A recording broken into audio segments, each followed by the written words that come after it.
Kim kam Dr. Riek Machar kene Taban Deng guy. Ke jarwa jame documenter me kona linga. Bia Kim ki tera dana to kam Dr. Riek Machar kene Taban Deng guy e bia jeling. Bia jeling ke lodo gwasa me. Mi e jiram dong ken channel me menjek. Gorno bi channel bi je support. Bana Kim dana to kam Taban Deng guy kene Dr. Riek Machar bana jeling ke jen documenter na me. Brodu kap tibiling ko ken tibiling ti ka kentin kon tin gwai ke Dr. Riek Machar kene Taban Deng guy. Biarurun chupal pin ke liengde ka biaje nyak ba kene ri kokien. Ken kwa dangro Dr. Riek Machar kene Taban Deng guy ka politician te ngai ke long rewi ke so Sudan ke liu. Ngai ke ne ideal Rewi ke so Sudan chicken were karudien ngai kamo ngai ke jang ngai ke ji Equatoria ngai ke tet ngai ke eneran rewi ke so Sudan ngaje ke ngo ka ngane ken ka politician ni te ngai ke long te cha so Sudan cha jari aleka ke chicken so Sudan jako ba je ken dangro en Dr. Riek Machar kena Taban Deng guy tikan kabon SPLM SPLA IO aken te chaka bona mo ka kore chuka dekpin karame deke e kirma yadit lengaman to kam dien men de ke kan dangro kene di chilet kel ka kor gwan me bar derangu ne ti chita dor ka gwan me bar ka chuga lena dakpin ba angumun nongo biga dakpin kaja biaje linka jen documenter nama Dr. Riek Machar Nuer ka Taban Deng guy ba Nuer kan dangro kan Nueri kan dial ka GSPLA aigo kan chagai o ke kan chagai SPLA aigo ka kan ne tin din kan longba re kuma ka aigo ala kende ken kalwang ma per re kuma ka SPLA ayo te ramde jogono jin chi jin kwar ki chi dit re kuma ka SPLA ayo karon kin dangro with welkel awo karon kin dangro with wel diok Dr. Riek Machar ajen la kwar rewdamo re wika so Sudan alo jala first vice president man gur kir mayadit ka Taban Deng gaiba ka jarwon kin dangro with wel kelamo awo karon kin dangro with wel diok ki wero a kwar ki a governor re wika unity state lo kan dangro en ran take a position de ki take a longdo mititen karon kin dangro with wel bakel awo karon kin dangro with wel badak chu take a mishu talk kana ma talk kam gan dangro Dr. Riek Machar kana Taban Deng guy ka jaron kin dangro wel bakel mo wo karon kin dangro wel badak chu Taban Deng guy a first by president ka gwa Dr. Riek Machar gwa de cha Dr. Riek Machar cha ja jojrar re wi ki juba Dr. Riek Machar ka dul gora de a PhD in engineering ka Taban Deng guy cha to ka politics in local government angume jaka ko bikene jitero angume jaka ko biga te kim kamne ken dangro ka ken dangro kan wari de taga bon kel ke te kan ka pad de kel mo e dum kwara ke spele ayo karaman dia kwara nyam alo Michel ke power struggle within SPLM ayo and power struggle mo teten kamdien chi kan korodien bo amana kwaren ko ken bo bor kan gwada dan ente Dr. Riek Machar ten ko de la kwar Dr. Riek Machar a kwar makan kon lonka George akume kirma yadit gwada chaje ka pintin rewi ki juba ke 2013 chaje wo ka vice president ka chaje wo kene cabinet ne kadial chaje gono na mo ba chi chong en me wo ke ja ko wo ke ja ko jen chelar no ajene bala kwar ki bro de chung mu wa kuin kware waje to kana mo chokir ma yadi jaga dwal chokir logo no be Dr. Riek Machar boro de chung chokor mo chweto an gwadam ba shu Dr. Machar shu ngura la kwere rode a chekni medane sha gwade sha jakam wude shalke waniga ala first by president shu ngura la kwere rode re kuma ka mendit ka kwere nyam ka kume SPLAIO men pai ben chak dor ke men pai belep da duar gwade ci kuma chorda dagre wich ke juba me sha nuere sha ga joirar amen kwarkien ken kwadi ala ti nen konkati Taban de ngai en Dr. Machar ken dial te karar wich ka gwade dan ci korche toga je tine di arien bar ken nuer dial ci orien bar wi ke juba ko na kan nuer dial chan nang na thana ci ta ci politik ce ben ga jen tam ke siyasa madakan wari ke ja karon kin dang rawi wal bakel me sha maltain chu Dr. Machar chu ke juba ko ba kom da kan ala kwere rawde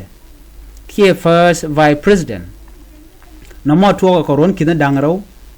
wi da wal bakel me sha kam den chajalat ka chu Dr. Machar chu jogono jin wore wi ke juba ko bi kom mo bi kan ka be nyu da no jin a jera man nokmal ka kore chu kur chu to kam de nike kene de nikir ma yadit ka presidential palace dor kwar gwad mutigare dola neme a coordinated planned ko de Dr. Machar de janak kwai karama danen kuken plan mlat kel mu kwata bande ngai ke kwa politician ko ken kana kon ngach dindo dew kan ta bande ngai kare ge dane chituok ban mandan sho lat banaje ngai gwada menu mede ta bande ngai der te tettin ke de te tettin shukur mato ka pai baro ron kina dang rawi wal bakel ka chu Dr. Machar da bar rai wi ke juba chu da bar kene di nika Dr. Machar me we rai wi ke juba jale ke de indi kiskel jale ke de indi kiskel ku dang jok 1300 troop te jalga jakel te bija gang alo jal kan jakel kan de indi kon te cha jago bo ka kel rai wi ke juba kan gwazamo chwai yuan mai ko ngai ke jen wo de ni ka kwika ka plan mashari aleka an wo de chu na ka crossfire ken ko ri tuogo de chu liu ka korge me chu tuo ka presidential palace ate gare dula chu tuogo no chwa de ni chop ko kur chwa ka nagan gwasamo chu riem chu lo nyan changamo ka jen pai baro ron kin dang ro dul bakel chwa gor no ba Dr. Machar ba janak ka kan de ni ka kan kananok chu ka wona ka presidential palace an gwadamo chuka Dr. Machar yugana kamrar ka chuka nanga torbeli chuka nangrar ka wujen chwal ke e Congo namo michuo da lat ka gwase dan ka korga me chaje joj ke me che jen re wich ka juba ka kor me je jen shanga je no chaje joj akuma kirma yadit kana kuma Uganda gwan mu buga je tin karen yalle en Dr. Machar kene dini ke to chopke kidur ku dang joko rodian ke je tan din chi liu cho len ka kore na mo me chaje joj cho Taban de ngai an gwatamo cho ayu shol kirma yadit ko Taban de ngai je do re wich kwai kam dut ga je more wich eno don kwa plan mishare le ka ke ngumle rode wa ngwadamo chu Taban de ngai churo de declare no jen first vice president ka chu Taban de ngai chu aje approve ni chunka akirma yadit ko gore jen wo bukuma SPLAIO badak pin Dr. Machar ba chu talwang chu plan mo chu aje aleka ka chu Taban de ngai chu jen chu first vice president ka jeron kin dangraw wi de wel bakel mone a wona ka ron kin dangraw wi de wel badak ala first vice president chu Dr. Machar namugu jeno ci Taban de ngai je joleka ci Taban de ngai kene kirma yadit ka do mi shore lut ci kan rajo mo ci kan reale kan wo ba jelat ci ne rin wani shugu jeno ne Taban de ngai ci ramugwa ko jen che kuma SPLAIO che je kwak che kuma SPLAIO che je yar jen do be dane cha chugu ke je chu ne rin wan chugu nger long ka me dan shore lat ko charo da lar no jen first vice president gwan metena kor boke Dr. Machar karen yale kume Uganda kene kume dunkir ma yadit ala fosni te charo dien mat kel me challenge en Dr. Riek Machar cho shup ko Congo cho jo nang ka Sudan ka jen ka Sudan mi je nyoko jen cho wo ka South Africa jen gwa de dan cho je chu yen tin kuma South Africa ka ron mi cha kwen akir ma yadin mi ko ren linga je kana kwa dan tere which ka South Africa namo chu Dr. Riek Machar cho tene ka run ke cho te ka ron ke te ka run dangro ke ron kenus tala mal me be Chwagu jano jen ke yende en Dr. Riek Machar ajen bu mal bi no ngare which ka South Sudan jen do be dan chwagu kija